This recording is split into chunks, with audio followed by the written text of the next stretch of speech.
मारूफ anchor और जियो programme हंसना मना है के मेज़बान ताबिश हाशमी से मिलने लाहौर में उनके घर पहुंचे। वो फ्लैट में रहते हैं। जी सर, ताबिश साहब, हाउ यू सर? खैरियत? खुद इस्तकबाल किया।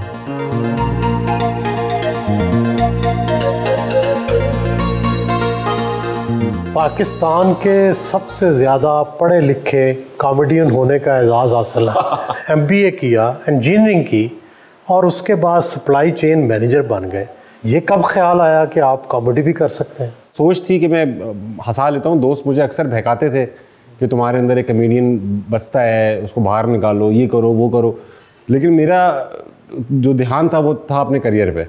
और मुझे ऐसा लगता था कि अगर मैं कॉमेडी करता रहा इस तरह स्टेज पर या टीवी पे आता रहा तो फिर मेरा करियर जो है वो सही नहीं चल पाएगा, लोग मुझे सीरियसली नहीं लेंगे। जब ऐसा हुआ कि करियर इस लेवल पे पहुंच गया कि ये डर निकल गया कि अब जो है वो कुछ साबित करना है या कुछ दिखाना है, वो ऑलरेडी वो फेज़ ओवर हो चुका था, मैं काफ़ी सीनियर हो चुका था। फिर मैंने कहा चलो ट्राई करते हैं, इसको करके देखते हैं। कॉमेडी में आपकी पढ़ाई लिखाई कितने काम आई? बहुत काम आई। इसलिए काम आई, कॉन्फिडेंस पढ़ाई लिखाई से आया। ये डर नहीं रहा कि यार ये अगर फेल हो गई कॉमेडी तो और क्या करूँगा। तो ये डर पता था कि यार अगर कॉमेडी नहीं चली तो नौकरी करूँगा। पाकिस्तान में स्टैंड अप कॉमेडी का रवाज कम है। आप स्टैंड अप कॉमेडी से शुरू हुए, फिर डिजिटल मीडिया और फिर टीवी में आ गए। ये सफ़र कितना दुश्वार गुजार था? मुश्किल एज सच ये ज़रूर था कि हमारी ऑडियंस बहुत थोड़ी है जो इस modern day stand up comedy को सुनने आती है। अगर आप इससे कंपेयर करें इंडिया से, तो अगर उनका कोई शो 3000 लोग देखने आते हैं तो वैसा ही शो हमारे यहाँ सिर्फ 300 लोग देखने आते हैं। और वो उतना ही बड़ा शो कंसिडर किया जाएगा पाकिस्तान में जितना इंडिया में 3000 लोगों को कंसिडर किया जाता है, क्योंकि हमारी मार्केट बहुत छोटी है। इस वजह से इसके अंदर ज़्यादा पैसा इन्वॉल्व नहीं हो पाता, ब्रांड्स इतनी इंटरेस्टेड नहीं होती क्योंकि कम लोग देख रहे होते। ये दुश्वारी ज़रूर थी। मगर इवेंचुअली सही लोगों ने मुझे देख लिया करते हुए स्टैंड अप कॉमेडी। जो काम के लोग थे जो टीवी पे ला सकते थे उन्होंने इत्तफाकन देख लिया, किस्मत थी मेरी, तो वो ले आए मुझे उठा के डिजिटल से। मेरे लिए इतना मुश्किल नहीं था। टीवी पर आपका मुकाबला स्टेज कॉमेडियन से है, वो प्रोफेशनली बहुत अरसे से ये काम कर रहे हैं। क्या आप भी अपना मुकाबला उनसे समझते हैं? सच्ची बात यह है कि मैं मुकाबला सिर्फ अपने आप से करता हूँ। मैं अगर ऐसा होगा कि 10 साल बाद मैं अपने आप से बेहतर होऊंगा तो मेरे लिए मैं मुकाबला जीत गया हूँ। अगर मैं अपने आप से पीछे हो गया या मैं उतना ही रह गया जितना मैं 10 साल पहले था तो मैं मुकाबला हार गया हूँ। पिछले चंद सालों में टीवी में पंजाबी मज़ाह बहुत मकबूल हुआ, जबकि आपका मज़ाह उर्दू में है। इसमें कितना फासला नज़र आता है आपको उर्दू और पंजाबी मज़ाह में? क्या इनके अलग अलग फॉलोअर हैं? अलग अलग तो फॉलोअर नहीं है। एक अगर आप पाकिस्तान की आबादी देखें तो 62% आबादी पंजाब में रहती है और जाहिर बात है पर सबसे बड़ी मार्केट ये है। एक चीज़ जो चेंज हुई ओवर द ईयर्स कि पहले कॉमेडी शुरू के दिनों में टेलीविज़न के भी आप देखेंगे, अखबारात भी देखेंगे, शोज़ भी देखेंगे तो उर्दू ही कॉमेडी होती थी पाकिस्तान में। फिर ये पिछले 12 साल से एक रिवाज चला कि अब पंजाबी कॉमेडी, पंजाबी जो स्टैंड अप कॉमेडियंस हैं वो शोज़ में इंक्लूड होना शुरू हुए। तो अब क्योंकि 12 साल से ये काम होता चला जा रहा था तो मैंने कहा चलो इसमें थोड़ा सा एक चेंज लेकर आएँ, उर्दू में करें। तो मैं ये चाह रहा था कि मैं उर्दू में करूँगा तो ज़्यादा लोगों को अट्रैक्ट कर पाऊँगा, इसलिए मैंने इस पर ज़्यादा फोकस किया हुआ है। आप जब अपने कैरियर में मसरूफ़ थे, सप्लाई चेन मैनेजर थे, सर खुजाने का वक्त नहीं होगा, तो कॉमेडी के लिए कितना वक्त निकाल लेते थे? अच्छा, कराची में कॉमेडी के लिए वक्त निकालना नहीं पड़ता, आपके इर्द गिर्द हो रही होती है, आपको सिर्फ उसको ऑब्जर्व करना होता है। क्योंकि ट्रैफिक में फंसे हुए हैं तो कोई बराबर की गाड़ी वालों को अजीब हरकत कर रहा होगा, आपने उसको थोड़ी देर देख लिया, या आप ऑफिस में ही बैठे हुए हैं। मेरी ज़्यादातर जो कॉमेडी है वो it is around the stories जो वो मेरे इर्द गिर्द हो रही हैं, वही ऑब्जर्वेशंस हैं। तो इसके लिए कोई अलग टाइम निकालना नहीं पड़ता था। अब सिर्फ कराची में सांस लेना है तो अब वो कॉमेडी आ जाएगी। क्या ये दुरुस्त है कि पंजाबी मज़ाह का मिजाज और है और उर्दू मज़ाह का और? ऐसा है कि मुझे पंजाब आके अंदाज़ा हुआ कि पंजाब में जो कॉमेडी की जाती है वो थोड़ी सी ज़्यादा एनिमेटेड होती है, ज़्यादा लाउड होती है, वो एक्सप्रेस करते हैं अपने आप को खुल के। जबकि आप दूसरे हिस्सों में चले जाएं मुल्क के, जैसे कराची है, तो वहाँ पे ज़्यादा एनिमेटेड नहीं होती कॉमेडी, वहाँ पे जुमलों पे ज़्यादा ध्यान होता है। तो ये डिफरेंस था। तो मैं जब कराची में करता था तो मैं इंतहाई धीमे अंदाज में जुमलों पे अपना रिलाय करता था। पंजाब में आके ज़रा मेरी आवाज़ भी ऊंची होती थी, एनिमेशन भी ज़्यादा होती थी और जुमले भी मुख्तलिफ होते थे। ज़्यादा मजाक बर्दाश्त करने की जो एबिलिटी है वो पंजाब में बहुत है। कराची आप चले जाएंगे, आपके जुमलों पे लोग नाराज़ भी हो जाते हैं क्योंकि वहाँ जुमला ही इम्पॉर्टेंट होता है कॉमेडी के अंदर। तो वो आपको बड़ी एहतियात से देना होता है कि कहीं किसी को गलत जगह जाके ना लग जाए। अक्सर लोग गलत जगह लगवा लेते हैं वो जुमला। आपके नक़ाद कहते हैं कि आपका कंटेंट पर बड़ा कंट्रोल है। आपका क्या सारा प्रोग्राम स्क्रिप्टेड होता है या इसमें सिचुएशनल कॉमेडी भी होती है? मैंने जितने इंटरव्यूज़ किए, मैंने 100 से ऊपर इंटरव्यूज़ किए आज तक। जो इंटरव्यू वाला पार्ट होता है वो बिल्कुल भी स्क्रिप्टेड नहीं हुआ आज तक, कभी भी। मेरे पास सवाल तो होते हैं, लेकिन उन सवालों से शो नहीं बन सकता। उन सवालों पे जो बैंटर होती है या जो उन सवालों से जवाबात गैस दे रहा होता है, उस पर जो मैं सवाल उठाता हूँ, शो उससे दरअसल बनता है। वो पार्ट स्क्रिप्टेड नहीं होता। हाँ, जो हमारी यहाँ एंट्रीज होती हैं या जो दूसरे लोग परफॉर्म कर रहे हैं, उनका पार्ट स्क्रिप्टेड होता है, मगर वो भी एक हद तक होता है। वो क्योंकि हम अक्सर हमारी जो एंट्रीज या जो हमारे दूसरे कैरेक्टर्स हैं, वो डिपेंड कर रही होती हैं कि कौन आज मेहमान आने वाला है। और हमारे यहाँ आपको पता है, मेहमान 11th आवर पर डिसाइड होते हैं टीवी शोज़ में। आज ये आ रहे थे तो अब नहीं आ रहे हैं, वो आ रहे हैं, तो उसके हिसाब से बहुत ही जल्दी चेंज करनी पड़ती है स्क्रिप्ट। तो half of it is improv, यानी कि वो इम्प्रॉम्प्टू हो रही होती, उसी वक्त की जा रही होती, नहीं होती स्क्रिप्ट काफ़ी हद तक। आपके वालिदैन 1984 में हिजरत करके इंडिया से पाकिस्तान आए और आप 1985 में पैदा हो गए जी। जो उर्दू कॉमेडी है इंडिया के अंदर और जो पाकिस्तान के अंदर कॉमेडी है, क्या उसमें भी फ़र्क है? हाँ, मैं वाहिद औलाद हूँ अपने माँ बाप की जो पाकिस्तान में पैदा हुआ। मेरी दोनों बहनें इंडिया में पैदा हुई थी। तो जब मैं कॉमेडी, स्टैंड अप कॉमेडी करता हूँ और जो यूट्यूब पे वीडियोस लगी हुई हैं, क्योंकि हम उर्दू बोलने वाली महाजर कम्युनिटी से ताल्लुक़ है हमारा, तो हमारी उर्दू जो है वो काफ़ी यूपी इन्फ्लुएंस्ड है, उत्तर प्रदेश इन्फ्लुएंस्ड। तो जब मैं स्टैंड अप कॉमेडी करता था शुरू में, तो अक्सर मुझे लोग नीचे लिखते थे ये इंडियन कमेडियंस को छाप रहा है। वो इसलिए कि अंदाज़ ही वही था हमारे। अच्छा, अब स्टोरीज़ तो डिफरेंट है नहीं, हम दोनों रीजन्स की एक ही मसाइल हैं, माँ बाप की भी वही प्रेशर्स हैं, शादी करने के मसाइल वही हैं, सोशल टैबूज़ भी तकरीबन उतने ही हैं, वही हैं। तो हमारे वाले कहते हैं कि आप इंडिया की कॉपी कर रहे हैं, और इंडिया वाले जब कमेंट करते हैं तो लिखते हैं हमारे यहाँ भी ऐसा ही होता है।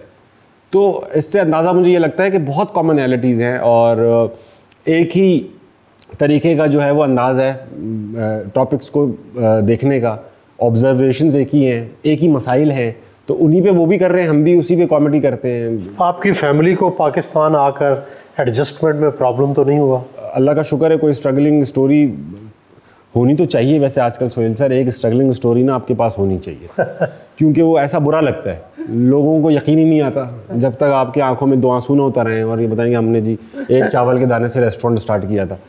तो वो अब मैं ढूंढता भी हूँ तो नहीं मिल पाती। 84 में आए, अब वालिद साहब तो कोई ऐसा नहीं था कश्तियाँ जला के आए या किसी ने हमारे घर पे कब्जा कर लिया, ऐसा कुछ भी नहीं था। सब बेच के आए, सब सेटल करके इंडिया से यहाँ आए। और यहाँ पर क्योंकि मेरे वालिद की पूरे फैमिली इधर ही थी, तो उनके पास एक सपोर्ट सिस्टम था, तो वो कोई हार्ड डेज नहीं थे। उनको नौकरी भी 15-20 दिन में 16-17, बल्कि हाँ within 15 days government job मिल गई थी वालिद को। हम लोग बहुत अमीर नहीं थे, लेकिन हम बहुत डिसेंट तरीके से रहते थे। आपकी 2 बहनों की तारीख पैदाइश 1 जनवरी है, क्या ये इत्तफाकी है या गलती से लिखवाया गया? नहीं, वो गलत है। नहीं, हो सकता है लिखवा दी हो। नहीं, मेरी बहनों की एक की 11 दिसंबर है, एक की 27 फरवरी है। ये इंटरनेट पर इस तरह की अफवाहें फैली होती हैं। बहुत अजीब सा लगेगा, तीनों बहन भाई 1 जनवरी को पैदा हुए, हमको तनख्वाह थोड़ी है। हंसना मना है शो का आइडिया किसका था और ये कैसे डेवलप हुआ? अच्छा, ये बड़ा कंट्रोवर्शियल सवाल है सर। आइडिया किसका था? आइडिया पाकिस्तान का था। ये आपको अगर याद हो 2007 में जियो के ऊपर एक प्रोग्राम आता था चौराहा, एग्जैक्टली इसी फॉर्मेट पे था जो कि अभी हंसना मना है इस पे हो रहा है। 2011 में कपिल शर्मा शो स्टार्ट हुआ इंडिया में, वो भी बेसिकली उमर शरीफ और अमानुल्लाह के स्टेज ड्रामों से इंस्पायर्ड था। वही कॉन्सेप्ट था। जब मिलियंस ऑफ रुपीस खर्च होते हैं किसी कॉन्सेप्ट के ऊपर, किसी की चीज़ की मार्केटिंग के ऊपर, तो लोगों को ये, क्योंकि उनके पास बजट्स हैं इंडिया के पास इतने, उन्होंने अपने कॉन्सेप्ट के ऊपर इतने पैसे खर्च किए कि अब वो लगता है कि उनका कॉन्सेप्ट है, जबकि ओरिजिनली वो पाकिस्तान का कॉन्सेप्ट है और हम नहीं कर पाए उसको इस तरह मार्केट। तो ये कॉन्सेप्ट तो कोई ऐसा नया कॉन्सेप्ट नहीं है जिसको मैं कहूँ कि हमारा है, ये किसी का है, वो है पुराना कॉन्सेप्ट है। एक सेट लगा हुआ है, इंटरव्यू हो रहा है, कुछ कैरेक्टर्स हैं उस मोहल्ले के अंदर, ये बहुत पुराना कॉन्सेप्ट है। हमने उसको पाकिस्तानी टच देना था। अब पाकिस्तानी टच में अगेन वही वाली बात कि कॉमन चीज़ें इतनी हैं इंडिया और पाकिस्तान में कि हमने लगाया लाहौर का सेट, कपिल शर्मा शो में लगा हुआ था दिल्ली का सेट। अब दोनों शहर अगर आपने देखने का मौका मिला हो तो समहाउ आइडेंटिकल लगते हैं वो, स्पेशली उनके पुराने एरियाज़। तो वो ऐसा लगने लगा कि हमने पूरा एज इट इज़ सेट ही उठा के पूरा कॉन्सेप्ट ही कॉपी कर लिया, जबकि ऐसा नहीं है। हम अपने स्टाइल की उसमें कॉमेडी कर रहे हैं। मैंने कपिल शर्मा की 3-4 एपिसोड देखी होंगी आज तक लाइफ में, मैंने नहीं देखी। तो कॉन्सेप्ट बहुत पुराना है ये, इसको हम पाकिस्तानी स्टाइल में करना चाहते हैं और हम कर रहे हैं, एंड दिस विल इम्प्रूव। आप जैसे पुरमज़ा शख्स का तो बतौर तालिब इल्मी में अपने इर्द गिर्द झमघटा होता होगा, लोग आपकी बातें सुन के सर तो धुनते होंगे। यस सर, मैं काम ही यही था मेरा, असल में मुझे रखा ही इसीलिए जाता था हर महफिल में कि जब भी ऐसा होता था कि इम्तिहान ख़त्म हो चुके हैं तो मेरी इंपॉर्टेंस बढ़ जाती थी मार्केट में, मेरे रेट ऊपर चढ़ जाते थे। इम्तिहान करीब आते ही मेरी रेट गिर जाते थे और मुझे हर महफिल से बाहर कर दिया जाता था कि यार ये पढ़ाई का दुश्मन बन जाता है। तो और अच्छा, ताल्लुकात सारे टीचर से मेरे ही थे, तो अगर ये एग्ज़ाम में आने वाले इंपॉर्टेंस पता करने हैं तो वो मेरे पास ही पहले आते थे। तो फिर मैं उस तरीके से वापस उन महफिलों में इन होता था जहाँ पढ़ाई हो रही होती थी, वरना यूजुअली मुझे एग्जाम्स के करीब जो है वो मेरा निकाला हो जाता था, गांव निकाला जिसे कहते हैं ना, वो हो जाता था। आपकी फैमिली में कोई और भी है जो हंसी मज़ाक या तंज से काम लेता हो? हमारी पूरी फैमिली में है, कमर्शियल मैंने किया इसको। हाँ, बाकी सब जो है वो उसको जिसे कहते हैं वो फी सबीलिल्लाह करते हैं। सारी फैमिली करती है तकरीबन ऐसी है। अगर आप कभी आके बैठे सर, ईद बकरीद पे हमारी जो फैमिली कट होती है, हमारी बहनें, हमारी अम्मी बहनोई वगैरह या कज़न्स भी, वहाँ पर अगर वो रिकॉर्ड कर लिया जाए तो वो पाकिस्तान का सबसे बड़ा कॉमेडी शो बन सकता है। आपने एक बने बनाए कैरियर को छोड़कर कॉमेडी का रास्ता अपनाया, उसको छोड़ के एक नया कैरियर अपनाना रिस्क तो था? सर रिस्क था, मगर एक कैलकुलेटेड रिस्क था। मैं अल्हम्दुलिल्लाह जब पाकिस्तान से गया तो मैं एक बहुत बड़ी कंपनी का हेड ऑफ ऑपरेशंस था पूरे पाकिस्तान में। फिर मैं कनाडा गया, वहाँ पे मैंने बड़ी अच्छी जाती, अल्लाह का शुक्र है, अल्लाह ने मुझे बहुत अच्छी नौकरी दिलाई, करियर बहुत सेफ था। मैं साथ साथ थोड़ा थोड़ा ये कर रहा था अपना कॉमेडी का काम। मेरा एक शो आ रहा था टू बी ऑनेस्ट, वो रिकॉर्ड करता था, मैं पाकिस्तान आके 2-2 हफ्ते के लिए आता था, रिकॉर्ड करके वापस जाता था और पूरे साल चलता था वो। तो ऐसा लगता था कि मैं बहुत ज़्यादा काम कर रहा हूँ। जब ऐसा मौका आ गया कि मुझे लगने लगा कि अब मैं जो नौकरी से पैसे कमाता हूँ उससे कहीं ज़्यादा पैसे मैं इस काम से कमाता हूँ और अब ये ऐसा हो चुका है कि ये रेगुलर इनकम बन सकता है, तो फिर मैंने वो उसको ब्रेक दे दिया। अभी भी मैं 3-4 साल के सैबेटिकल पे हूँ। मेरी कंपनी ने मुझे निकाला नहीं है, कनाडा वाली, उन्होंने मुझसे बोला आप 3 साल की छुट्टी ले लें हमसे अनपेड, लेकिन आप रिज़ाइन नहीं करें। तो वो, और मेरा अभी भी अक्सर ऐसा होता है कि कंसल्टेटिव कैपेसिटी में मैं उस कंपनी के साथ काम करता हूँ, उनको कभी ज़रूरत पड़ जाती है मेरी, तो मैं अपने कनेक्टेड हूँ मैं उससे, मैंने छोड़ी नहीं है वो फील्ड। हंसना मना है कि टीम के ज़्यादा लोग लाहौर के, आप कराची के, ये कॉम्बिनेशन कैसे चल रहा है? हाँ, ये एक इंटरेस्टिंग स्टोरी थी। कैसे बनी, हम पहले तो एक दूसरे को काफ़ी अरसे तक शुरू के दिनों में जज करते रहे कि यार ये किस बात पे हंस रहे हैं या किस बात पे नहीं हंस रहे हैं, या इनकी किस बात पे हंसना है और किस बात पे नहीं हंसना था। ये तो चीज़ें चली थोड़े दिन, मगर फिर दोनों को ट्रस्ट आ गया कि हम दोनों एक दूसरे की बेहतरी के लिए काम करना चाहते हैं। और मेरे ख्याल से द एंटायर टीम, काफ़ी बड़ी टीम है इस शो की, और वो सारी टीम जो है ना वो बड़ी फोकस्ड है, एक नया काम कर रहे हैं पाकिस्तान में, दूसरे शोज से हट कर है थोड़ा सा, तो ये एक चैलेंज है सबके लिए। अच्छा, क्योंकि नया शो बना रहे थे, फ्रॉम स्क्रैच बना रहे थे, तो फ्रॉम स्क्रैच से बनाने के लिए चैलेंज ये था, किसी को भी एग्जैक्टली नहीं पता था कि किस तरह होगा, तो सभी एक पेज पे थे, तो हम सब ने एक साथ सीखा है, तो हमारी दोस्ती इस वजह से ज़्यादा मजबूत हो गई है।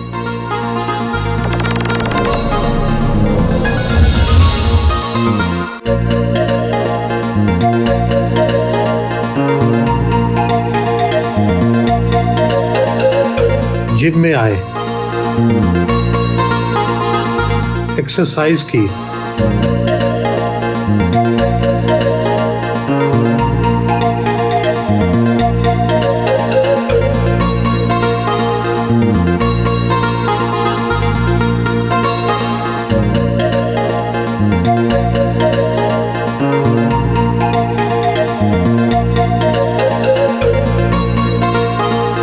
बच्चों के साथ स्विमिंग करने आए,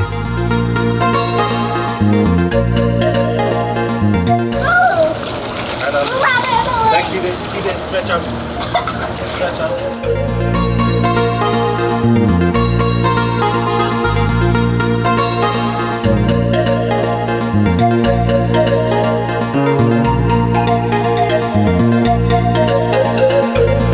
जान अदरक लेकर आइए। कुकिंग के शौकीन हैं,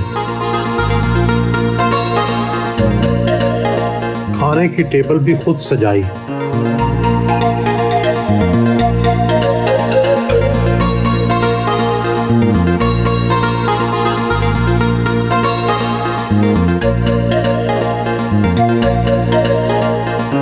कुकिंग ज्यादातर इन्होंने किया या आपने? आज तो ज़्यादातर कुकिंग नहीं करती हूँ लेकिन इनको कुकिंग का बहुत शौक है। अच्छा, बहुत अच्छा। आज क्या क्या पकाया आपने? सर आज ये आपके लिए ख़ास कीमा है, बीफ कीमा, और ये कढ़ाई। मटन कढ़ाई मेरे हाथ की है। बाकी जो है वो हलीम हमारी बेगम की स्पेशलिटी है। और बस सब घर का ही है, बाकी सब। गुस्सा कौन ज़्यादा करता है घर में? कौन करता है मैं ही करता हूँ सर। ये सवाल तो मतलब ऐसा है कि इसमें अगर करती भी होती ये तो मैं कहता कि मैं ही करता हूँ। मैं हेरा नहीं करती, मैं ही करता हूँ। और मनाता कौन है? ये हमेशा ताबिश बनाते हैं, क्योंकि जब हमारी शादी भी हो रही थी तो फर्स्ट जब मेरे इनसे मिलना हुआ तो मैंने इनसे पूछा आपको गुस्सा तो नहीं आता? ही वॉज़ वेरी ऑनेस्ट, उन्होंने यही कहा कि मुझे आता है और मुझे बिल्कुल नहीं आता।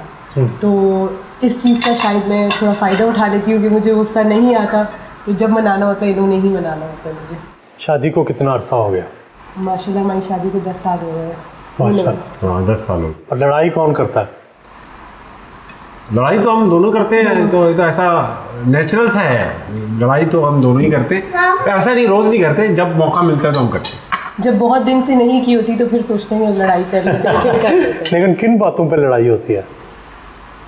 किसी भी बात पे हो सकती है सर। बातें कोई काम की होती है, कभी लड़ाई के लिए। आप बताएं मियाँ बीवी में कभी काम की बात पे लड़ाई हुई है? हमेशा कोई फजूल बात, कोई छोटी बात, ये यहाँ क्यों रख दिया, या ये वो क्यों लेट क्यों आए, लेट जैसे क्यों गए? कहीं मैं गई हूँ लेट हो गए, बहुत छोटी छोटी बातें। कभी अल्हम्दुलिल्लाह कोई ऐसे हम नहीं कह सकते कि बहुत कई बड़ी बातों पे लड़ाई हो। झगड़े जरूरी होते हैं। कभी नाराज़ भी हुए एक दूसरे से कि गुस्सा हुआ, 2-4 दिन बोले ही नहीं?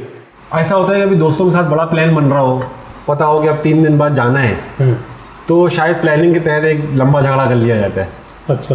कि भाई 3 दिन तक शायद बातचीत बंद रहेगी तो आज़ादी रहेगी। मजाक कर रहा हूँ।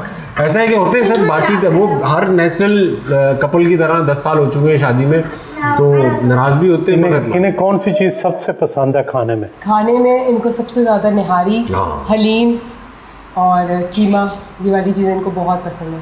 हाँ, निहारी तो- बीफ बिहारी का बहुत निहारी तो बहुत ज़्यादा, जिसको ये मिस भी कर रहे हैं शायद लाहौर में। हाँ लाहौर में मिस करते हैं थोड़ी निहारी कराची से। निहारी? हाँ निहारी यहाँ भी बड़ी अच्छी है। अच्छी है, मगर बेहतरीन कराची में मिलती है। यहाँ असल में एक जो डिफरेंस है कराची और लाहौर के खानों में वो है घी का। यहाँ पर घी और मक्खन के तड़के को समझा जाता है कि ये टेस्ट डेवलप करेगा खाने का। हाँ। कराची में ये कॉन्सेप्ट नहीं है, इतना घी डालने का कॉन्सेप्ट नहीं है। कराची में मसालों के ऊपर ज़्यादा फोकस है, तो वो डिफरेंस है मेन। बाबा बहुत फनी है। फनी है? अच्छा कैसे? जो करते हैं आपके साथ जो टमाटर। और बाबा को चाइनीज खाने बहुत पसंद है। चाइनीज बाबा को चाइनीज़ खाने बहुत पसंद है और मुझे बिल्कुल नहीं पसंद। बिल्कुल भी नहीं। अच्छा आप बताएंगे कुछ डैडी के बारे में? You don't know? Baba daddy जो बाबा डैडी बाबा।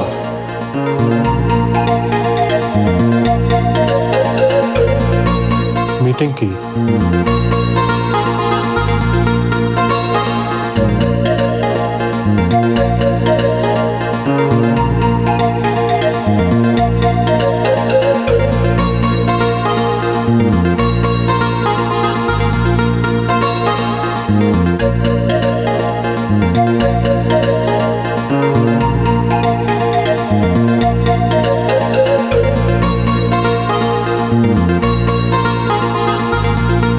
अपने दोस्त सुनील मंच से मिलने उनके घर आए।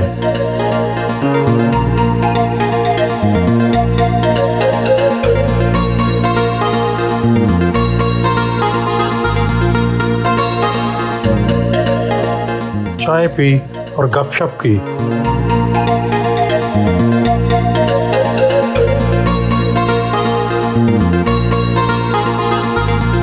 सुनील मंच की गाड़ियों की कलेक्शन देखी।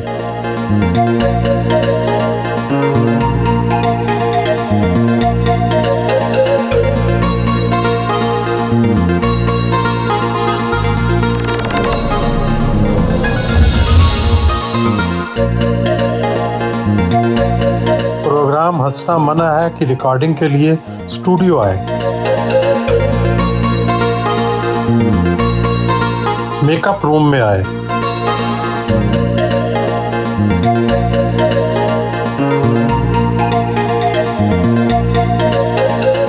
मैम हंसना मना है कि टीम के साथ मीटिंग की। सुतवा चेहरा गोरा रंग, लड़कियां तो मरती होंगी, इस तरह पूछ लूंगा। सेट पर आए।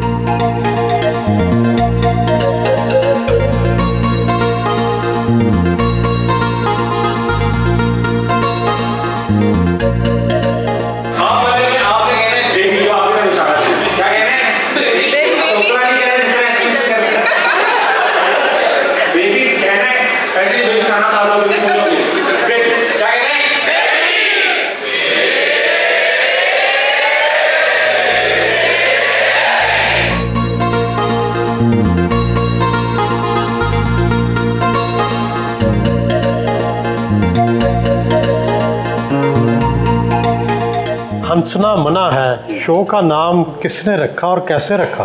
हंसना मना है ये हमें सजेस्ट किया गया टीम की तरफ से, प्रोडक्शन टीम की तरफ से, और उन्होंने कुछ फोकस ग्रुप्स कराए जिसमें ये लगा कि ये नाम जो है वो काफ़ी चलेगा।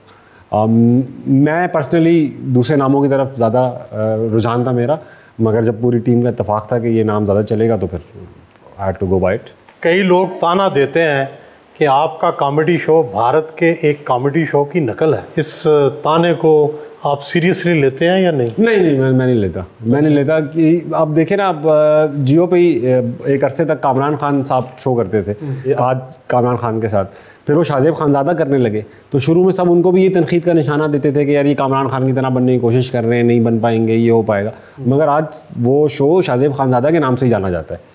तो सेम गोज़ विद दिस, ये कोई किसी की जायदाद थोड़ी था ये फॉर्मेट, ये तो पाकिस्तानी फॉर्मेट था, वहाँ पे बहुत अच्छा हुआ इंडिया में, उसके ऊपर बहुत पैसे खर्च किए गए, मार्केटिंग में पैसे खर्च किए गए, तो इट लुक्स लाइक कि वो उनका शो है, जबकि वो ओरिजिनली हमारा ही आइडिया है। लोग पाकिस्तान से कनाडा पैसे कमाने जाते हैं, आप कनाडा से पाकिस्तान आ गए पैसे कमाने, ये तो वही इमरान खान वाली बात हो गई कि पाकिस्तान आएंगे लोग पैसे कमाने। अच्छा, मैं जब आया तो खान साहब नहीं रहे थे हुकूमत में, तो ऐसा नहीं था कि मैं कनाडा गया था पैसे कमाने के लिए नहीं गया था, सुकून के लिए गया था। वहाँ पे शहरियों को जो हुकूक हासिल हैं उससे अंदाज़ा होता है कि सब जो है वो सबको इज़्ज़त की निगाह से देखा जाता है, वो थोड़ी सी कमी थी हमारे मुल्क में। वहाँ पहुँचकर मैं पूरी बेस इस्टेब्लिश की, हमने बहुत अच्छा वहाँ पे घर वर सब बनाया, बड़ी मेहनत की, सेट हो गए। फिर यहाँ से इतनी बड़ी अपॉर्चुनिटी आ गई नेशनल टीवी पे अपेयर होने की। अब नेशनल टीवी पे अगर आप अपेयर होने का चांस मिले तो बहुत कम लोगों को ये काम चांस मिलता है। अल्लाह ने मुझे चूज़ किया इस काम के लिए, मैं इतनी बड़ी अपॉर्चुनिटी को मना करना बेवकूफ़ी होती, इसलिए मैं वापस। कितने अमीर हैं? कहते हैं आप बहुत अमीर हो गए। मैं बचपन से ही, ख्वाहिशात इतनी कम है मेरी कि अभी मैं जूता उतारूँ शायद मोज़ा फटा हुआ निकले, तो इतनी कम है कि मैं बचपन से ही अमीर हूँ, क्योंकि कुछ चाहिए ही नहीं, तो जब चाहिए ही नहीं तो हमेशा ही पैसा ज़रूरत से ज़्यादा होता है। फिर भी कितने अमीर हैं दूसरों के मुकाबले में? इतना हूँ कि 50 लाख 60 लाख ले लेते हैं। अगर ये FBR देख रही है तो इस 50-60 हज़ार लेता हूँ, अगर नैब देख रही है तो कुछ भी नहीं लेता, अगर बेगम देख रही है तो फिर अपनी तरफ से देता हूँ। लेकिन बहरहाल अल्लाह का शुक्र है बहुत अच्छा कमा लेता हूँ। आप किससे अपनी तशबीह को पसंद करेंगे, उमर शरीफ से या मोइन अख्तर से? ना दी जाए तशबीह किसी से भी। एक तो पहली बात ये है कि मैं ना किसी को रिप्लेस करने आया हूँ। ये उमर शरीफ, मोइन अख्तर साहब, ये लोगों के नाम है, ये किसी ओहदे के नाम नहीं है कि इनको रिप्लेस किया जाएगा। ये कहते हैं ना, इनकी खला नहीं पूरा हो पाएगी, हमें पूरा करने की ज़रूरत क्या है खला किसी की भी। हम नए लोग खड़े करेंगे, नया टैलेंट आएगा, और मैं आया हूँ, मेरे बाद हज़ारों मेरे जैसे आएंगे। ये तो अल्लाह की कुदरत पे शक करने वाली बात है कि इन जैसा कोई नहीं आएगा या उन जैसा कोई नहीं आएगा। अल्लाह चाहे तो 10,000 ऐसे लोग बना दे, बेहतर बना दे। क्या आप भी माजी के कॉमेडियन या अदाकारों की तरह लोगों को ऑब्जर्व करते थे, नोट करते थे? आप भी ऐसे करते हैं, कैरेक्टर्स को देखते हैं? जी, मैं अक्सर ऐसा होता है कि जो असली ज़िंदगी है मेरी, मैं उसमें काफ़ी खामोश बैठने का शौकीन हूँ।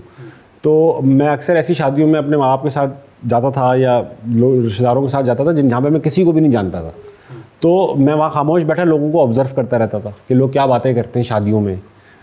मकैनिक की दुकान पे जो आते हैं लोग, वो क्या बातें करते हैं। नाई की दुकान पे मैं ऑब्ज़र्व करता था लोग क्या बातें करते हैं। मुख्तलिफ़ जगहों पर मैं जाकर खामोश बैठकर सिर्फ देखता था कि लोग क्या बातें कर रहे हैं। उससे जो है वो सारी कॉमेडी जनरेट होती है। मैं लोगों को ऑब्ज़र्व करता हूँ कि उनकी मूवमेंट कैसी हैं, वो बोलते किस तरह हैं, वो सोचते क्या हैं, उनके जुमले किस तरह के हैं। वही चीज़ें मैं रेप्लिकेट करता हूँ अपनी कॉमेडी में। सोसाइटी को ही रेप्लिकेट करता हूँ, वो फ़नी लगती है लोगों को। आप सिर्फ जुमले बोलने या अल्फाज की हद तक कॉमेडी करते हैं? क्या हरकतों सकनात से काम लेना कॉमेडी में अच्छा नहीं लगता? नहीं, जिस्म में मतलब छोटा सा ही जिस्म है, अब इसको ज़्यादा कामों में लगाया नहीं जा सकता। मुंह की शक्लें बिगाड़ के या आँखों से, कानों से। मेरी आंखें काफ़ी बोलती हैं, उनके ज़रिए, छोटी हैं मगर बोलती हैं। वो कहते हैं ना छोटी आंख बड़ी बात। तो वो वाली हरकतें करती हैं आंख, तो वो उससे बस बन जाती है। अब उसके अलावा मैं कुछ और करूँगा तो वो एक्स्ट्रा लगेगा। आप हंसी मजाक में ज़ूमानी बातें करते हैं, थोड़ा तंज भी कर देते हैं, क्या उसकी गरमाई कभी वापस आप तक तो नहीं पहुंची? किसी को दुख लगा हो? एक उर्दू का कौल है कि शाह से ज़्यादा शाह के वफादार कुछ लोग होते हैं।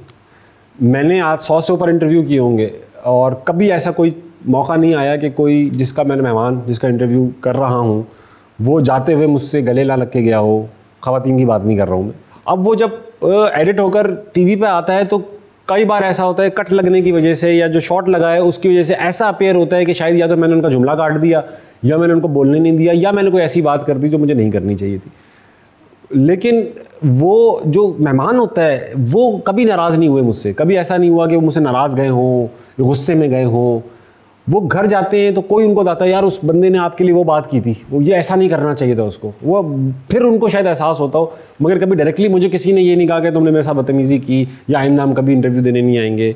बल्कि ऐसा है, बहुत सीनियर एक्टर्स हैं जैसे कि बहरोज़ सब्ज़वारी साहब हैं, जावेद शेख साहब हैं, इरफान कुसट साहब हैं, ये जाने के बाद मुझे मैसेज करते हैं कि भाई हमें बहुत मज़ा आया और दुआएँ भेजते हैं। तो जब इतने सीनियर लोग ये रिएक्शन देते होते हैं तो मेरी हिम्मत भी बढ़ती है और मुझे ऐसा एहसास होता है कि मैं सही कर रहा हूँ। कराची में तो एक ज़माने में पॉलिटिकल डिवाइड बड़ी सख्त थी, एक पार्टी का होल्ड भी रहा, तो वहाँ कराची में कोई शख्सियत कभी नाराज़ हो गई हो आपके कमेंट्स पर, आपके मज़ाक पर? एक कराची में जो था वो एक ज़माना था कि कुछ एक ख़ास पार्टी थी, तनकीद करना बिल्कुल ही समझ लें मुश्किल क्या नामुमकिन सा था।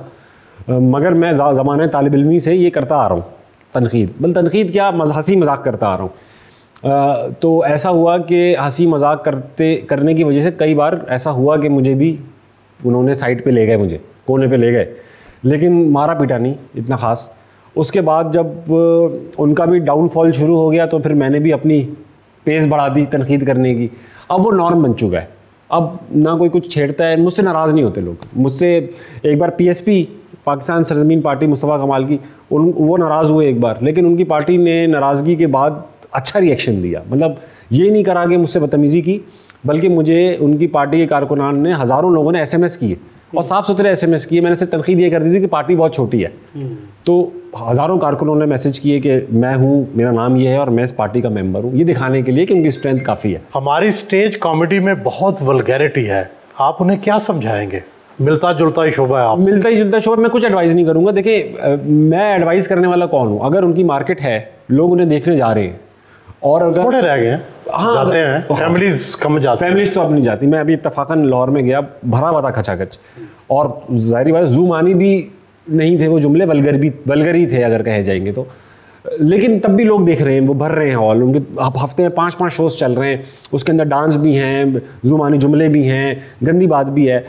अब ये तो देखें, मेरा कहना वो सीनियर लोग हैं, कब से करते आ रहे हैं, अगर उनको लगता है कि उनकी मार्केट है तो करते रहें, 100 बिस्मिल्लाह, सब ने अपना जवाब देना है, मैं अपना काम करूँगा। एक तरफ आप खामोश तबीयत हैं, इतने एक्सप्रेसिव भी नहीं हैं, लेकिन जो ही कैमरे के सामने जाते हैं ऐसे लगता है जैसे बटन ऑन हो जाता है। सर ये मेरा स्टेज पर्सोना है, वो मेरी स्टेज पर्सनैलिटी है। ताबिश हाशमी मेरा असली नाम है, ताबिश अहमद हाशमी। घर पे मैं हूँ ताबिश अहमद हाशमी, स्टेज पर हूँ मैं ताबिश हाशमी।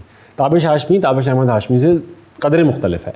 निकलता हुआ सा लड़का है, शरारती लड़का है। अक्सर ऐसा हुआ है कि अभी मैंने कुछ इंटरव्यूज ऐसे रिकॉर्ड किए, मैं बहुत सीवियर फूड पॉइजनिंग में था उस वक्त, लेकिन और ऐसी हालत थी कि मैं बैक स्टेज बेहोश पड़ा हुआ था। उन्होंने कहा यार कैसे करेंगे, आपकी आंखें देखें, अपना मुंह देखें। मैंने कहा कैमरा ऑन करें आप बस। वो कैमरा ऑन हुआ तो फिर मैं वैसे ही आया कि शोर मचाएं सारे, ताबिश हाशमी आ गए। बस वो कैमरा पता नहीं कौन सी एनर्जी देता है, लेकिन देता है। कॉमेडियंस के लिए बड़ी मुश्किल सूरत हाल होती है कि वो गमज़दा हो, किसी तकलीफ़ में हो, फिर भी लोगों को हंसाए। कॉमेडियन बेसिकली एक इंसान है और होता यह है कि वो ज़्यादा सेंसिटिव इसलिए हो जाता है क्योंकि उसने ऑब्जर्वेशंस करनी होती हैं। तो वो जब ऑब्जर्व कर रहा होता है लोगों को, तो जाहिर बात है वो एक सेंसिटिव आदमी ही ऑब्जर्व कर सकता है, जिसको पता हो कि यार मैंने ये चीज़ ऑब्जर्व करनी है। तो ऑब्जर्वेशन करते करते ना कभी कभी हम इतने हसास हो जाते हैं कि हमें डिप्रेशन हो जाता है। ये मोस्टली कॉमेडियंस ऐसे हो जाते हैं। तो हमारी तो नौकरी यही है। सियासत में आप किसके साथ हैं? आवाम के साथ। नहीं, मुबम है। मुझे समझ में नहीं आता सोहेल साहब, आपकी तो काफ़ी नज़र है सियासत पे, कि मैं मुख्तलिफ लोगों के साथ बैठता हूँ। कभी इस्टेब्लिशमेंट के लोगों के साथ बैठूँ तो ऐसा लगता है वही ठीक है, कभी पीटीआई के साथ बैठूँ तो लगता है कि यही ठीक है, नवाज शरीफ और पीपल्स पार्टी के साथ भी यही लगता है कि यही ठीक है। कोई तो एक, या सारे ही गलत हैं या कोई एक गलत है, लेकिन इतना कन्फ्यूजन है, इतना झूठ है, इतना जिसे कहते हैं कि एक फसाद खड़ा किया हुआ है आगे का, कि समझ में नहीं आता कि असल क्या है। इसलिए मैं बेसिकली जिधर की हवा है उसके साथ हूँ। क्या शुरू में बचपन में हकलाहट का शिकार भी रहे? जी जी जी जी जी, फिर तो बड़ी बात है। हाँ हाँ हाँ, तो ये कहाँ आप बड़े बोलने वाले बन गए? हाँ, वो असल में वो जितना अटका हुआ था ना, सब एक साथ निकल आया। शो की तैयारी कितनी करते हैं सोहेल सर? तैयारी शो की मैं ब्रीफ लेता हूँ जाके 2 घंटे पहले, कि क्या है, कितना पूछना है, क्या गेम्स हैं। उसी वक्त चेंजेस करानी होती हैं अगर तो वो उसी वक्त कराता हूँ कि ये अच्छा जुमला नहीं है, सवाल ही बेकार है। हुसन परस्त हैं, महविश हयात को पसंद करते हैं, कभी इसका इजहार भी किया उनके सामने? हाँ, महविश हयात को पसंद करते हैं। कभी उसे मौका मिला, उसे बात करने का मौका मिला, मगर एहसास जताने का मौका नहीं मिला। क्यों, डरते हैं? नहीं, अब शादी के बाद ये सिर्फ ऐसी कहने की बातें होती हैं, कर क्या सकता है बंदा, मतलब ऐसी तो कहने की बातें हैं सर, बस पसंद है। ऐसा क्या बेगम देख तो नहीं हाँ। क्या कभी दिल चाहता है कि अदाकारी भी करें? सर बहुत दिल चाहता है अदाकारी का मौका मिला तो करेंगे? सर रोज़ करता हूँ घर पे तो थोड़ी, लेकिन ऐसा है कि अदाकारी का बहुत शौक़ है मुझे, और मुझे मिले भी हैं 2-3 मौके, लेकिन क्योंकि नया शो स्टार्ट हुआ था तो टाइम नहीं निकाल पाया। इंशाल्लाह आगे चल के बिल्कुल इरादा है। कौन सा सिंगर और अदाकारा पसंद है? मुझे अगर पाकिस्तानी एक्ट्रेसेस की बात की जाए तो कुबरा खान बहुत पसंद है। सिंगर्स में मुझे सज्जाद अली बहुत पसंद है पाकिस्तान में, ज़िशान अली मेरे दोस्त भी हैं और एक अच्छे अपकमिंग सिंगर हैं, वो पसंद है। नताशा बेग पसंद है। बाकी यंग स्टनर्स को मैं बहुत सुनता हूँ आजकल, एक न्यू वेव आई है सिंगर्स की, उसमें यंग स्टनर्स हैं। पुरानी में सभी पसंद है सर। देखिए इतनी खूबसूरत तो हमारी तो औकात से सभी बाहर थी, तो हमें सभी अच्छी लगती थी, लेकिन वो नहीं कोई ज़्यादा अच्छी भी लगती। ज़ीनत अमान मुझे बहुत अच्छी लगती, नीतू सिंह मुझे बहुत अच्छी लगती थी, बड़ी उनके अंदर नमक सा था। और ये हो गई, अब गहराइयों में ना जाए ना, बस इतना काफ़ी। हॉलीवुड में अलेक्जेंड्रिया डेडारियो बहुत पसंद है मुझे, वो, और जूलिया रॉबर्ट्स बहुत पसंद है। और गानों में क्लासिकल में गुलाम अली साहब हो गए, मेहदी हसन साहब हो गए। हमारे वालिद साहब असल में हमें गज़लों का, कवालियों का और क्लासिकल का इसलिए शौक़ था कि हमारे घर में एक ही गाड़ी थी, उसमें वो ज़ाहिर अब्बा ही चलाते थे, तो वही चलता था जो अब्बा चलाते थे। गाड़ी और कैसेट दोनों ही अब्बा चलाते थे, तो हमें इसीलिए क्लासिक और गज़लों का काफ़ी बचपन से ज़बरदस्ती का शौक़ था। वो कहते हैं ना, वो म्यूज़िक बिल जबर था हमारे साथ।